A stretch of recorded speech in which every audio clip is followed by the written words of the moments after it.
Alors voilà, c'est tout simple.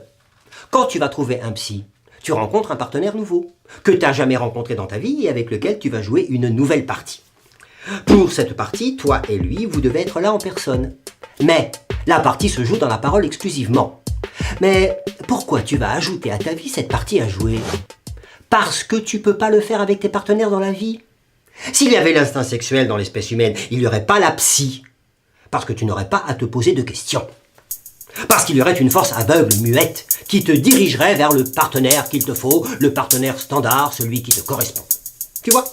Ce serait l'idéal. Et c'est d'ailleurs l'idéal qu'on peut se faire de la sexualité chez les animaux.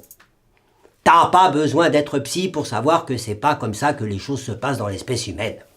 La sexualité chez les humains ne passe pas par l'instinct. L'être humain ne va pas tout droit à son partenaire. Il doit passer par tout un labyrinthe, des dédales, des impasses, et sa sexualité est éclatée, problématique, contradictoire. Oui, tu le sais, elle est douloureuse. Ah, c'est compliqué, parce qu'il y a le désir, la jouissance, et il y a l'amour. Et en plus, tout ça, ça s'accorde pas. Ne converge pas vers le partenaire dont tu aurais la certitude que c'est le bon. Prends le désir. C'est pas un instinct, tu le sais, même si pour toi ça reste opaque. L'instinct, il dit toujours la même chose, il est constant. Le désir, lui, il sait pas.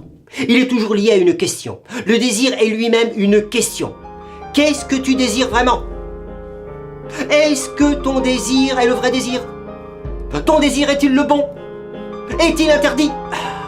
Ce que tu crois être ton désir est ce que c'est pas une illusion. Toutes ces questions peuvent aller jusqu'à t'immobiliser. Donc, le désir ne sait pas. Oui, d'accord. Il y a ce que tu demandes, mais ce que tu demandes, c'est ce que tu crois désirer. Mais est-ce que c'est bien ce que tu désires vraiment? Et puis, à la différence de l'instinct, le désir, il n'est pas constant, pas invariable, il est intermittent. Il va, il vient, il circule, se disperse, s'annule, disparaît. Alors là, tu dis que tu t'ennuies. Ou que tu déprimes. Tiens, imagine que tu désires très fort quelqu'un. Voilà que tu l'obtiens et soudain, au moment où il s'offre à ta jouissance, voilà que le désir s'éclipse. Mais si tu en jouis, cela va-t-il mieux? Tu vois, il peut se faire que chaque fois que je jouis de quelque chose ou de quelqu'un, je le désire moins.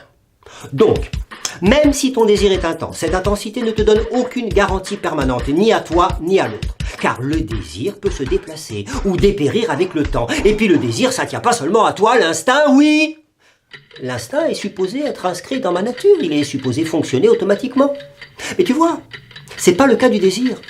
Ton désir dépend des circonstances de la situation et surtout de l'autre à qui il s'adresse. Ton désir est lié au désir de l'autre et de bien des façons. Il peut être l'écho du désir de l'autre.